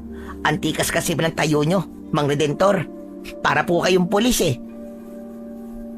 Nandito si Redentor kasi malapit na ang pista dito sa aming baryo. Po, nagpipiesta po kayo rito? Abay, oo naman. Ginagawa namin yon ng isang beses sa isang taon. Tuwing ika-6 ng kabilugan ng buwan. At malapit na yon. 4 na gabi na lang mula ngayon. Sandali ho. Tama po ba ang pagkakaintindi ko? Ginaganap niyo po ang pista niyo ng gabi? Ganun na nga. Kakaiba ang pista namin dito kumpara sa mga pista na napuntahan nyo na. Sinabi ko kasi kay Redentor na meron akong mga bisita. Kaya siya nagpunta rito para makilala at makita kayo. Ikinagagalak ko kayong makilala. Masaya ako na nakarating kayo sa aming baryo at makakasama namin kayo sa aming pista sa taong ito. Maraming salamat po, Mang Redentor. Hindi na po sana kayo nag-abala pa na puntahan po kami. Para naman po kami niyang panauhing pandangal. Ganito talaga kami rito kapag mayroong mga bisita. Sinisiguro namin na maayos ang kanilang lagay. Kaya sana ay wag muna kayong umalis. Samahan niyo kami sa pagdiriwang namin ng aming kapistahan sa darating na kabilugan ng buwan. Nako, hindi po talaga kami aalis kasi wala naman po kaming ibang mapupuntahan eh. Saka, isang karangalan po, Mang Redentor, para sa amin ng kaibigan ko na makasama po kami sa inyong pista. O siya, Juanita, aalis na ako. Ikaw na ang bahala sa kanila. Huwag kang mag-alala, Redentor. Sisiguraduhin ko na palaging maayos ang kanilang kalagayan. Matapos yun, ay naglakad na palayo si Mang Redentor. Hindi ko mawarian, pero parang mabigat ang loob ko sa lalaking yon. May parte ng utak ko na nagsasabi na hindi ako dapat magtiwala sa kanya, pero hindi ko alam kung bakit ako nakakaramdam ng ganun. Kinagabihan, maimbing na kaming natutulog ni Dennis nang bigla akong nagising dahil kailangan kong gumamit ng banyo. Tatayo na sana ako, pero bumalik sa alaala ko yung nakakatakot na lalaki na muntik nang umatake sa amin ni Dennis. Kaya ginising ko si Dennis para magpasama sa kanya sa banyo na nasa likod ng kubo. Ano ba naman yan, Chong? Ang sarap na ng tulog ko eh. Ikaw talaga. Ang hilig mo mang istorbo kahit kailan. Sorry na. Magpapasama kasi ako sa isa banyo eh. Natatakot kasi ako na baka nasa labas yung nakakatakot na lalaki. Napaka-matatakotin mo talaga, oo. Tara na nga, at naiihi na rin ako. Nang tumayo kami, ay napansin namin na wala si Lola Juanita sa kanyang higaan. Inisip ko na lang na baka nasa labas siya o kaya naman ay maaaring nasa banyo rin siya. Lumabas na kami ni Dennis. Habang papalapit kami sa likod ng bahay, ay nakarinig kami ng parang taong sumusuka. Nanggagaling yun sa likod ng bahay. Nagkatinginan kami bigla ni Dennis at sabay kaming tumakbo papunta sa likod ng bahay. At doon ay nakita namin si Lola Juanita na nakaluhod sa lupa. Nakatalikod siya sa amin, kaya hindi namin nakikita ang mukha niya. Nalaman namin na si Lola Juanita pala ang parang sumusuka. Nag-alala ko sa kanya dahil para siyang nahihirapan. Lola! Lola, ano po nangyayari sa inyo? Kailangan niyo po ba ng tulong? Ay, hindi. Hindi ko kailangan ng tulog nyo. Huwag kayo lalapit. Bumalik na kayo sa loob ng bahay. Sige na. Pero parang nahihirapan po kayo eh. Hindi ako nahihirapan. Ayos lang ako. Sinabi na bumalik na kayo sa loob. Mas lalo kami nag-alala nang malakas na sumigaw si Lola Juanita sa amin na para bang merong masakit sa kanya. Hindi na ako nakapagpigil at malalaki ang mga hakbang na naglakad ako papalapit kay Lola Juanita. Ngunit bago pa man ako makalapit sa kanya, ay bigla siyang tumayo at mabilis siyang tumakbo palayo sa amin. Napakabilis niyang nawala sa aming paningin. Nagtataka naman akong napatingin kay Dennis. Maging si Dennis ay nagulat din sa ginawa ni Lola Juanita. Nakanganga si Dennis habang nakatingin sa lugar kung saan nawala si Lola Juanita. Chong, hindi naman ako namamalikmata, di ba? Nakita mo rin yun, di ba? Sabihin mo, Chong, nakita mo yun. Oo. Grabe. Si Lola Juanita ba talaga yun? Ang bilis niyan tumakbo ah. Parang kapag sumali siya sa marathon, ay paniguradong mananalo na siya. Puro ka namang kalokohan eh. Teka nga sandali, iihi lang ako.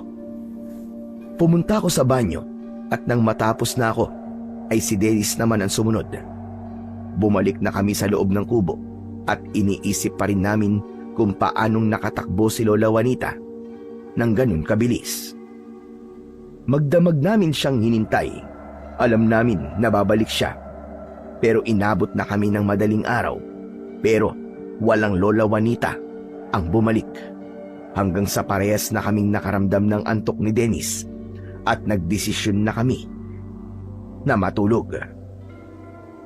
Pagsapit ng umaga ay nauna akong nagising kaysa kay Dennis. Nakita ko si Lola Juanita na abala sa pagluluto ng almusal. Tinitigan ko siya. Napansin ko, nakakaiba ang sigla niya at parang anliksi niyang kumilos. Hindi siya gaya ng dati na tipikal na matanda na mabagal kung gumalaw. Nagising na rin si Dennis ng mga panahon na yon at doon na tumingin sa amin si Lola Juanita. Ngumiti siya sa amin. Bumangon na kami at lumapit kami sa kanya. Magandang umaga. Tamang-tama ang gising nyo dahil malapit nang maluto itong almusal natin. Lola, okay lang po ba kayo? Abay, oo naman. Ano ba klaseng tanong yan, Claudio? Kasi po, nakita ka po namin kagabi sa likod ng bahay. Para po kayong sumusuka tapos bigla po kayong tumakbo ng napakabilis. Kaya nga po, Lola Juanita, hindi nga po kami makapaniwala na ganun pala kayo kabilis tumakbo. Pinaglihi po ba kayo sa kabayo? Kayo ba dalawa ay nalalaginip kagabi? Paano nyo ako makikita sa likod ng bahay? Eh, di naman ako lumalabas. Nakahiga lang ako at natutulog. Po? Imposible po yung sinabi nyo. Nakita ka po talaga namin kagabi sa labas. Nagsalita pa nga po kayo at sigurado po kami na kayo po yun. Nakalimutan nyo na po ba? Ay, nako. Kung ano-ano siguro tumatakbo sa isip nyo kagabi. Kaya, napaghalo na ninyo ang realidad sa panaginip. Hindi ako lumabas ng bahay kagabi. At paano naman ako makakatakbo ng mabilis? Eh, tanda-tanda ko na. Pampihira na ba kayong dalawa, oh? Tignan nyo. Mahina na mga tuhod ko. Sige nga, isipin nyo nga yun. Sa bagay, may punto nga po ang sinabi nyo. Pero kung hindi po kayo matandang nakita namin kagabi, aba, sino po yun? Huwag nyo nang isipin yon at sasakit lamang ang ulo nyo dalawa. Ang mabuti pa ay umupo na kayo at maghahain na ako para makakain na tayo. Tahimik akong umupo sa hapagkainan. Habang naghahain si Lola Juanita, ay manaka-naka akong tumitingin sa kanya. Hanggang sa napansin ko ang mga gasgas sa kanyang kamay at braso. Ano po nangyari sa kamay at braso niyo, Lola Juanita? Bakit po may gasgas kayo? Mukhang sariwa pa po yan ah. Ito ba? Napasabit ako roon sa halaman habang nagdidilig ako. Ganito na nga yata kapag tumatanda. Hindi na marunong mag-ingat. Ay nako, paubos na pala ang panggatong natin. Pwede bang mamaya manguha kayong dalawa ng panggatong? Sige po, wala pong problema. Pagkatapos po natin mag-almusal, ay kukuha na po kami ni Dennis ng panggatong. Hindi nagtagal, ay nagsimula na kaming kumain. Pansin ko pa rin ang kakaibang sigla ni Lola Juanita ng mga sandaling yon. Hindi rin nawala sa isip ko yung matandang babae na nakita namin kagabi ni Dennis. Sigurado kasi ako na hindi yun isang panaginip at si Lola Juanita talaga ang nakita namin. Ang ipinagtataka ko lang ay kung bakit tila nais ni Lola Juanita na alisin namin ni Dennis sa aming alaala ang pangyayaring yun. Matapos naming mag-almusal, ay umalis na kami ni Dennis para kumuha ng panggatong sa gubat. May dala akong itak, habang sako naman ang dala ni Dennis. Nagtungo kami sa masukal na bahagi ng gubat dahil doon maraming panggatong. Habang naglalakad kami, ay hindi namin maiwasang mapag-usapan ang nangyari noong nakaraang gabi. Dennis, sa tingin mo ba ay hindi talaga si Lola Juanita yung matandang babae na nakita natin kagabi? Ang sabi niya, hindi daw siya yun eh. Baka naman hindi talaga siya. Imposibleng hindi siya yun, Dennis. Ano ka ba? Hindi ba kinausap ko pa nga yung matanda at sumagot siya? Boses ni Lola Juanita yun, di ba? O sige nga, kung si Lola Juanita yun, paano siya nakatakbo ng ganong kabilis? Hindi ba ang sabi niya mahina na ang mga tuhod niya? Alam mo, Chong, wag mo nang iniisip yan. Ano naman kung si Lola Juanita o hindi yung matandang babae na nakita natin? May mangyayari bang malaking pagbabago sa buhay natin? Wala naman, di ba? Kaya wag mo nang isipin yun. Ewan ko, Chong ah. Pakiramdam ko tuloy merong itinatago si Lola Juanita sa atin na hindi natin alam. Ano namang itatago niya sa atin? Malay ko. Di ko nga alam eh. Alam mo, tigilan mo na yung mga iniisip mo tungkol kay Lola Juanita. Baka kasi yan pa maging dahilan kung bakit siya magalit sa atin. Tandaan mo, hindi pwedeng magalit si Lola Juanita sa atin kasi kapag nangyari yun, pwede niya tayong palayasin sa bahay niya. At kapag pinalayas niya tayo, tapos tayo. Wala na tayong mapupuntahan. Sa bagay, tama ka sa sinabi mo, Chong. Siguro nga hindi ko na dapat isipin ang bagay na yun dahil ang importante ay meron tayong bahay na tinutuluyan. Maya-maya pa ay sinimulan na namin ni Dennis ang pagkuha ng mga tuyong kahoy na gagamiting panggatong. Pinili namin yung mga sanga ng puno na nalaglag na sa lupa. Siniguro namin na tuyo ang mga kahoy na inilalagay namin sa sako. Hindi namin namalayan na palayo na pala kami ng palayo ni Dennis sa gubat. Hindi naman kami natatakot na maligaw dahil sigurado kami na mahahanap pa rin namin ang daan pabalik sa bahay ni Lola Juanita. Hanggang sa umasim ang mukha namin nang may naamoy kami na napakabaho. Parang amoy yun ng nabubulok na patay na hayop.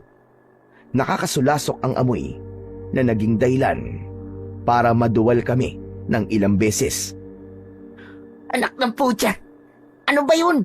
Napakabaho naman. Parang bangkay. Kaya nga nakakasuka. Ang mabuti pa umalis na tayo rito, Chong.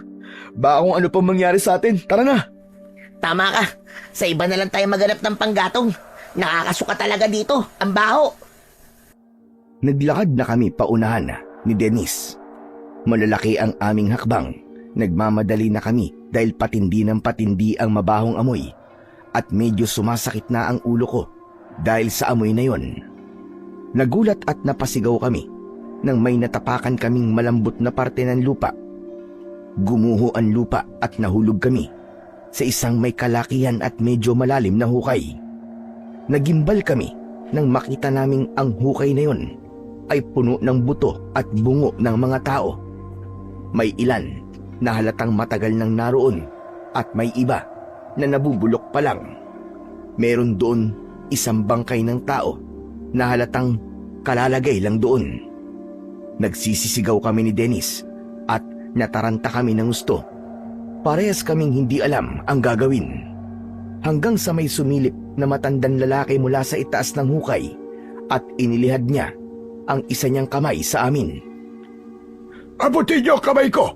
Bilisan niyo! Dali! Walang pagdadalawang isip na inabot ko ang kamay ng matandang lalaki. Hinila niya ako palabas ng hukay. Sunod naman naming pinagtulungan maialis sa hukay na yon si Dennis. Nanginginig ang aming buong katawan. Hindi ko akalain na mahuhulog kami sa ganong klase ng hukay na para bang isa yung malaking libingan. Diyos ko, maraming salamat po sa inyo, Tatang. Salamat po sa pagliligtas niyo sa amin. Teka, sandali. Hindi po ba kayo po yung matandang lalaki na umabol sa amin? Ako nga! At kayo ang nagnakaw ng mga damit ko! Tatang, patawarin niyo po kami. Hindi na po kami uulit. Dala lang po ng pagkakataon. Magpasalamat kayo at mabait akong tao dahil kung hindi, hahayaan ko na kayo sa hukay na yon. Ano ba kasing ginagawa niyo sa lugar na ito?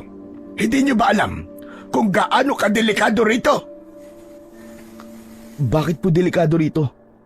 Dahil po ba sa maraming hukay dito na may mga buto ng tao? Ganun po ba? Hindi lang yon.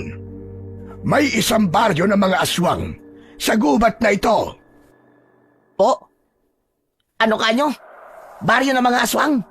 Nagbibiro po ba kayo, Tatang? Mukha ba ako nagbibiro, ha? Sa tingin niyo ba ay nagbibiro ako matapos yung makita ang hukay na may mga buto ng mga tao? Diyan nilalagay ng mga aswang. Sa baryong yon, ang biktima nila at hindi malabo na mapapabilang din ang mga buto nyo sa hukay na yon kapag hindi pa kayo umalis sa lugar na ito. Tatang, hindi po kami pwedeng umalis dito kasi po nagtatago po kami. Ay, aray ko. Hindi ko na nagawang tapusin ang sasabihin ko dahil malakas akong siniko ni Dennis sa tagiliran ko. Ngumiti si Dennis sa matandang lalaki. Huwag po kayo mag-alala sa amin, Tatang. Kaya po namin ang sarili namin. At paano mo nasabi yan? Nakipaglaban na ba kayo noon sa mga aswang? Hindi po kasi kami naniniwala sa mga aswang, Tatang eh. Nasasabi nyo lang yan dahil hindi pa siguro kayo nakakakita ng aswang. Pero subukan nyo magtagal pa sa gubat na ito at paniguradong kakainin mo ang lahat ng mga sinabi mo sa akin. Sige po, Tatang. Kailangan na po naming umalis eh. Mag-iingat na lang po kayo. At salamat po uli. Kayo ang dapat na mag-ingat. Tandaan nyo, malapit na ang pagbilog ng buwan. Kung wala pang iaalay ang mga aswang para sa gabing yon, ay sigurado ko na nagkukumahog na sila sa paghahanap ng kanilang alay.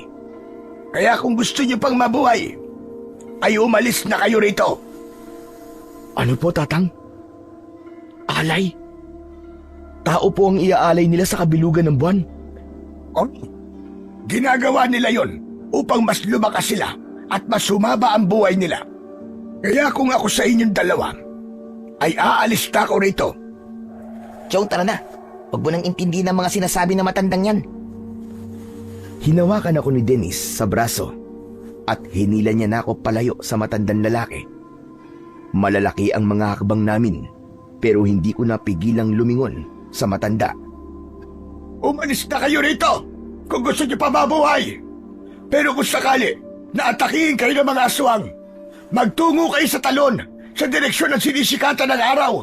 May makikita kayong krusipiyo sa loob ng isang malaking puno na nasa tabi ng talon.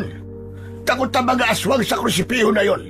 Gamitin niyo yon para protektahan ang inyong mga sarili. Huwag mo nang pakinggan ang sinasabi niya, Chong. Mukhang nalipasan na ng gutom ang matandang yun. Kaya kung ano-ano na ang lumalabas sa bunganga. Tara na! Pero Chong, paano kung nagsasabi siya ng totoo? Saka tinulungan niya tayo. Isa pa, paano mo ipapaliwanag yung hukay na napakaraming buto at bungo ng tao? Sige nga. Hindi ko rin alam. Pero sigurado ko na hindi aswang ang may gawa nun. Hindi naman kasi totoo mga aswang-aswang na yan eh. Panakot lang yun sa mga bata. Chong, umalis na lang kaya tayo rito. Maghanap na lang tayo ng ibang lugar na mapagtataguan natin. Hoy, mag-isip ka nga. Sa tingin mo ba, ay makakahanap pa tayo ng ibang lugar na gaya ng baryo ni Lola Juanita. Yung lugar na malayo sa sibilisasyon at walang nakakakilala sa atin. Ang baryong yon ang perfect na lugar para pagtaguan natin.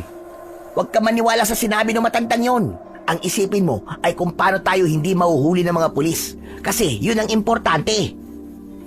Hindi na ako nakipagtalo pa kay Dennis dahil baka mauwi pa yon sa pag-aaway naming dalawa. Sa lahat ng pwedeng mangyari sa amin ay talagang ang pag-aaway ang iniiwasan ko. Ang isa't isa na lang kasi ang inaasahan namin at hindi maganda kung mag-aaway pa kami palagi. Nang makabalik na kami sa bahay ni Lola Juanita, ay wala roon ang matandang babae. Inayos namin ang mga panggatong na nakuha namin. Mabuti na lang at hindi namin naiwanan ng itakko at sako. Dahil kung naiwanan namin ang mga yon, ay magtataka si Lola Juanita. Habang nakaupo ako sa hagdan sa harapan ng kubo, ay lumapit sa akin si Dennis. Seryoso ang mukha niya. Oo nga pala, Chong. Huwag mo nang sabihin kay Lola Juanita yun nangyari sa ating kanina, ha? Ang alin? Yung nahulog tayo sa hukay na may mga buto ng tao? Oo, yun nga, Chong. Huwag mo nang sabihin. Pero bakit hindi natin sasabihin yun sa kanya? Hindi ba mas makakabuti kung malaman niya yun? Baka kasi hindi pa niya alam ang tungkol doon. Huwag mo nang sabihin. Alam mo kasi, napag-isip-isip ko yung sinabi ng matandang lalaki kanina eh. Napagtanto ko na baka may katotohanan nga ang mga sinabi niya. Anong ibig mong sabihin, Dennis? Kanina lang ikaw ang nagsasabi sa akin na wag ako maniwala sa kanya tapos ngayon. Para kang nahipa ng hangin at nag-iba na ang isip mo. Kaya nga pinag-isipan ko yung sinabi niya, di ba? Tapos, napagkunik-kunik ko yung mga sinabi niya sa atin. Sa mga nangyayari sa baryong ito. Ha? Teka, hindi kita maintindihan eh. Linawin mo nga. Hindi ba? May paparating na piyesta sa baryong ito na gaganapin sa pagbilog daw ng buwan.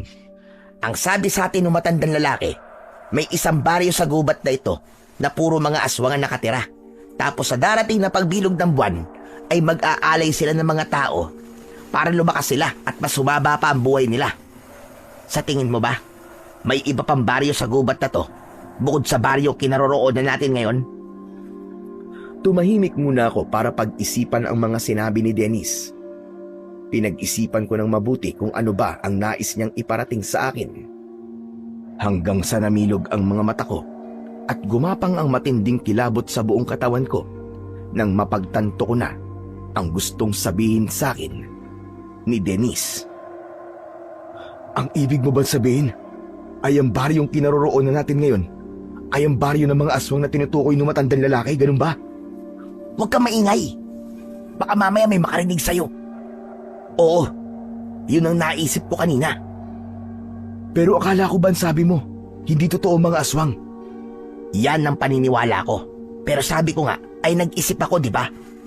Hindi natin pwedeng baliwalain yung nakita nating hukay na may mga buto at bungo ng tao. Kaya naisip ko na wag nating sasabihin kay Lola Juanita na alam na natin ang tungkol sa bagay na yun. Hindi natin alam na baka aswang si Lola Juanita.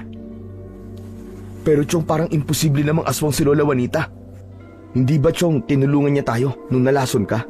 Tapos, pinatira pa niya tayo dito sa bahay niya kahit hindi naman niya tayo kilala.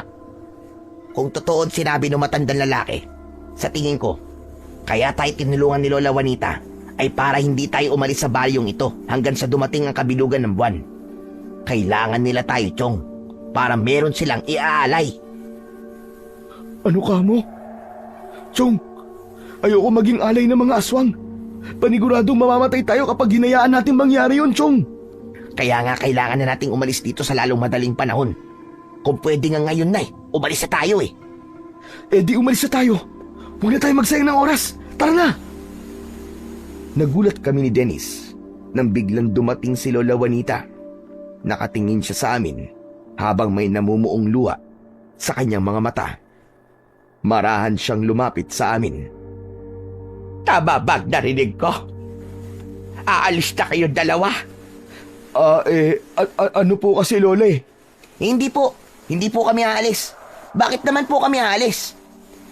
Parang yung kasi, ang narinig ko na sinabi ninyo. Nagkakamali lang po kayo ng pagkakarinig, Lola. Ang sabi po namin ay aalisin namin yung mga agiw sa loob ng bahay nyo para po matuwa kayo. Totoo ba yon, Claudio? Opo, totoo po yun. Siyempre po, pinatuloy niyo po kami dito sa bahay niyo kaya gusto namin makatulong sa inyo kahit paano. Ano lang naman yung maglinis kami sa bahay niyo paminsan-minsan, di ba? Ang akala ko talaga ay aalis na kayo. Parang awa nyo na. Huwag na kayong umalis dito. Dahil ngayon ko lang ulit naramdaman ang magkaroon ng pamilya. Mababaliw ako kapag iniwan niyo ko dahil sa maikling panahon na magkakasama tayo ay itinuring ko na kayong parang totoo kong mga anak. Tuluyan nang umiyak si Lola Juanita at magkasabay niya kaming niyakap ni Dennis. Nagkatinginan kami ni Dennis at pinanlakihan niya ako ng mga mata. Alam ko na gusto ni Dennis na umakto ko ng normal at wag akong magpapalata na may balak talaga kaming umalis sa lugar na yon. Habang nagluluto sa loob ng kubo si Lola Juanita, ay lumabas muna kami ni Dennis at nag-usap kami. Siniguro namin na hindi kami maririnig ni Lola Juanita. Sinabi ni Dennis na malinaw na nagdadrama lang si Lola Juanita para hindi kami umalis at aniya ay hindi kami pwedeng magpadala roon. Bumuo kami ng plano na mamayang gabi kami aalis. Sa totoo lang, ayaw na sana naming umalis sa baring yun dahil nakakapagtago kami roon ng maayos. Pero kung ang kapalit naman nun ay ang gagawin kaming alay at papatayin kami, ay mas nanaisim pa naming bumalik na lamang sa kulungan. Hanggang sa sumapit na ang gabi, hinintay naming makatulog si Lola Juanita. Nang masiguro naming mahimbing na ang tulog niya, ay tahimik kaming lumabas ng kubo. Pakiramdam namin ay muli kaming nakalabas sa kulungan nang nasa labas na kami. Tumakbo kami ng tumakbo kahit walang kasiguraduhan kung saan kami magpupunta. Ngunit laking gulat namin nang makita namin si Lola Juanita sa aming unahan. Agad kaming huminto at takot na takot kaming tumingin sa kanya. Saan kayo pupunta? Gabing-gabi na. Bumalik na kayo sa bahay ko. Hindi na kami babalik sa bahay mo. Alam na namin ang sikreto nyo. Mga aswang kayong lahat. Oo nga, nakita namin yung hukay na puno ng mga buto ng tao. May isang matandang lalaki na nagsabi sa amin kung anong gagawin nyo sa amin. Iaalay nyo kami sa piyesta nyo. Kilala ko matandang lalaki na sinasabi nyo. Si Silvio. Hanggang ngayon pala ay nagbibigay pa rin siya ng babala sa mga taong nagtutugo sa gubat na ito. Pero hindi kayo maaaring umalis. Dahil kayo ang gagawin naming alay sa gabi ng pista. Sa tingin mo ba ay papayag kami doon, tanda? Malakas na sumigaw si Lola Juanita. Sa isang iglap ay nag-iba ang kanyang anyo. Naging mabalasik ang kanyang muka.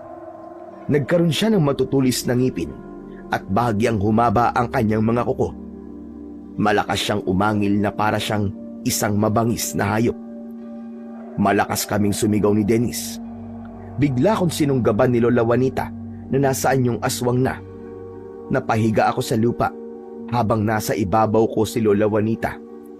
Sasakmalin na niya sana ako, pero agad na nakakuha ng mahabang kahoy si Dennis at malakas niyang inihampas yun sa ulo ni Lola Juanita.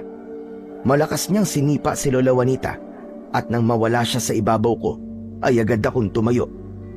Mabilis kaming tumakbo ni Dennis palayo sa aswang na matanda. Halos hindi na namin nararamdaman ang lupang tinatapakan namin. Nang lumingon ako ay nagimbal ako dahil nakasunod pa rin sa amin si Lola Juanita. Chong, malapit na siya! Nasa likod na natin ang aswang! Huwag mo siyang titignan! Tumakbo ka na lang tumakbo hanggat may lupa! Nanlaki ang mga mata ko nang may nakita kaming talon sa aming unahan. Agad kong naalala ang sinabi sa amin ng matandang lalaki na nasa lugar na yun ng isang bagay na magagamit namin laban sa mga aswang. Pero bago pa man kami makarating sa talon, ay sinunggaban na ng aswang si Dennis. Napasubsob siya sa lupa at nakipagpambuno siya sa aswang. Napahinto ako sa pagtakbo. Chong! Umalis ka na, Claudio! Tumakas ka na! Iligtas mo na ang sarili mo! Hindi ko pinakinggan si Dennis. Naghanap ako ng bagay na pwede kong gamiting armas, pero wala akong nakita hanggang sa may nakita kong isang malaking puno. Ang kursipiyo! Tumakbo ko papunta sa malaking puno. Agad kong nakita ang malaking butas sa ibabang bahagi ng katawan nun. Ipinasok ko ron ng kamay ko at may nahawakan akong isang matigas at malamig na bagay. Nang ilabas ko ang bagay na yon, napalunok ako dahil isa nga yung kursipiyo, gaya ng sinabi ng matandang lalaki. Kulay ginto ang kursipiyo at meron yung napakagandang disenyo. Sa tansya ko ay mahigit 2 dangkal ang haba nun. Agad kong naramdaman ang taglay na kapangyarihan nun. Nang marinig ko ang malakas na sigaw ni Dennis, ay agad ko siyang binalikan. Nagimbal ako dahil kinagat na ng aswang ang braso ni Dennis. Walang pagdadalawang isip na idinikit ko sa likod ng ulo ng aswang ang ginintuang krusipiho. Sa ngalan ng kataas-taasang Diyos, inuutusan kitang bumalik sa impyernong pinanggalingan mo! Malakas na napasigaw ang aswang. Umalingaw-ngaw sa buong kagubatan ang kalunos-lunos niyang sigaw. Biglang nagliwanag ang buong katawan ng aswang at sa isang kisap mata ay sumabog siya at naging abo na sumama sa hangin. Gulat na gulat kami ni Dennis sa nangyari. Hindi ako makapaniwala na kayang-kaya palang paglahuin ng krusipihong hawak ko ang isang aswang. Tumayo na si Dennis at namamangha niyang pinagmasdan ang ginintuang krusipiho. Totoo nga sinabi ni Tatang. Ang kursipihong yan ang magliligtas sa atin. Tama ka, Chong. Sigurado ko, nakapangyarihan ng Diyos ang nakapaloob dito. Ang Panginoong Diyos ang nagligtas sa atin, Chong. Tama ka. Pero umalis na tayo rito, Chong. Baka biglang dumating ang mga aswang sa baryong yun. Sumang-ayon ako sa sinabing yun ni Dennis. Pero ibinalik ko ang kursipiyo kung saan ko yun nakuha upang kung sakaling may taong muling maligaw sa lugar na yun, ay magkaroon din siya ng pagkakataong iligtas ang kanyang sarili, gaya ng nangyari sa amin. Pagkatapos naming makaalis ni Dennis sa gubat, ay nagdesisyon kaming sumuko sa mga pulis. Pagdating namin sa presinto, ay agad din kaming nakalaya dahil umamin na pala ang totoong pumatay kay Aling Marta. Hindi na raw niya kinaya ang pag-usig sa kanya ng kanyang konsensya, kaya siya na mismo ang nagpakulong sa kanyang sarili. Nakabalik na kami ni Dennis sa baryo namin at doon ay humingi ng tawad ang mga taong nangusga sa amin noon. Binalikan din namin si Mang Silvio para magpasalamat dahil kung hindi dahil sa kanya ay baka patay na kami ngayon ni Dennis. Sa lahat ng nangyari ay natutunan ko na malaki ang nagagawa ng pagkakaroon ng matatag na pananampalataya sa Diyos na lumikha. Dahil kahit mahirap ang pinagdadaanan natin, dapat ay magtiwala lang tayo sa plano niya. Dahil darating din ang araw na magiging maayos ang lahat, basta't marunong tayong maghintay at magdasal.